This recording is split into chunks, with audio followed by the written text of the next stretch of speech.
19 जुलाई को राष्ट्रपति चुनाव हो रहा है, तो वहीं दूसरी ओर उपराष्ट्रपति चुनाव को लेकर भी सरगर्मियां बढ़ी हुई हैं। एनडीए ने पश्चिम बंगाल के राज्यपाल जगदीप धनखड़ को उम्मीदवार घोषित करके सबको चौंका दिया है। उपराष्ट्रपति चुनाव को लेकर बन रहे समीकरण को देखकर ये बिल्कुल तय माना जा रहा है कि जगदीप धनखड़ अगले उपराष्ट्रपति हो सकते हैं। वहीं दूसरी ओर विपक्ष की तरफ से मार्गरेट अल्वा को उपराष्ट्रपति पद का उम्मीदवार बनाया गया है। सोमवार को धनखड़ ने नामांकन दाखिल किया। इस दौरान उनके साथ पीएम मोदी भी मौजूद रहे। वैसे तो जगदीप धनखड़ को कौन नहीं जानता। ममता सरकार और जगदीप धनखड़ के किस्से किसी से छिपे नहीं हैं। वे हमेशा से अपनी आवाज बुलंद करते रहे हैं। ऐसे कई किस्से हैं जिनसे अभी भी आप अनजान होंगे। तो चलिए जानते हैं कि आखिर कौन है पश्चिम बंगाल के राज्यपाल और एनडीए के उपराष्ट्रपति उम्मीदवार। जगदीप धनखड़ राजस्थान के चर्चित नेता रहे हैं। उनके राजनीतिक जीवन से जुड़े कई रोचक किस्से भी हैं। धनखड़ वैसे तो जाट समुदाय से संबंध रखते हैं। उनका जन्म 1951 में राजस्थान के झुंझुनू जिले स्थित किठाना गांव में एक किसान परिवार में हुआ था।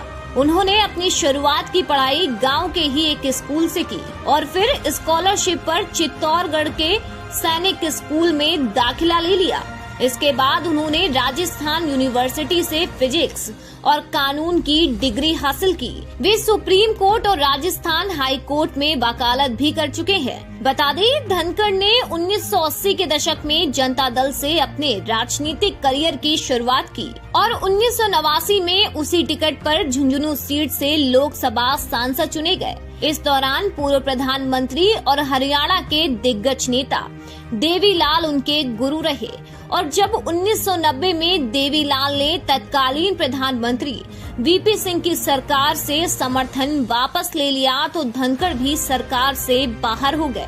इसके बाद वे 1990 में चंद्रशेखर सरकार में संसदीय मामलों के राज्य मंत्री रहे। जनता दल के बाद धनखड़ ने कांग्रेस का हाथ थामा और 1993 में उसकी टिकट पर अलवर के किसानगढ़ से विधायक बने। हालांकि राजस्थान कांग्रेस में अशोक गहलोत के उदय के बाद वे किनारे होते चले गए और काफी समय तक अपने विकल्पों पर विचार करने के बाद अंत में 2003 में बीजेपी में वे शामिल हो गए।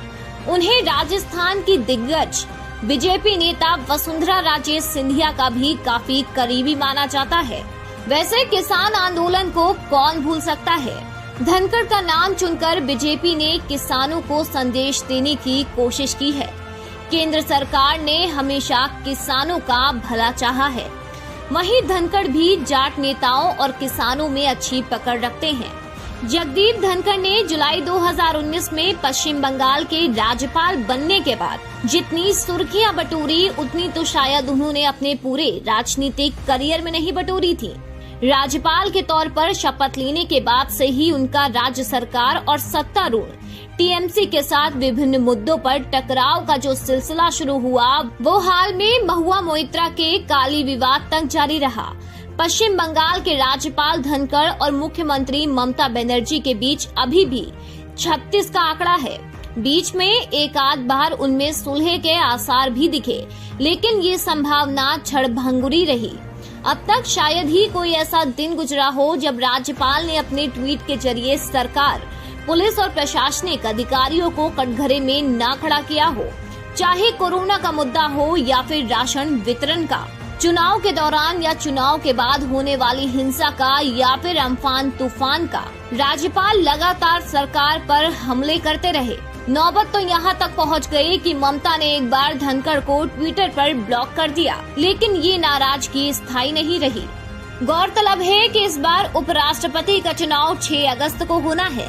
उपराष्ट्रपति चुनाव में लोकसभा और राज्यसभा के सांसद वोट डालेंगे। दोनों ही सदनों में बीजेपी के नेतृत्व वाली एनडीए का बहुमत है। ऐसे में धनखड़ का उपराष्ट्रपति बनना लगभग तय है। उपराष्ट्रपति के तौर पर वे राज्यसभा के सभापति की जिम्मेदारी संभालेंगे। मौजूदा उपराष्ट्रपति वेंकैया नायडू का कार्यकाल 10 अगस्त को खत्म हो रहा है। वहीं नए उपराष्ट्रपति 11 तारीख को शपथ लेंगे। आने वाले दिनों में देश की सियासत में क्या कुछ होता है, ये तो देखने वाली बात होगी।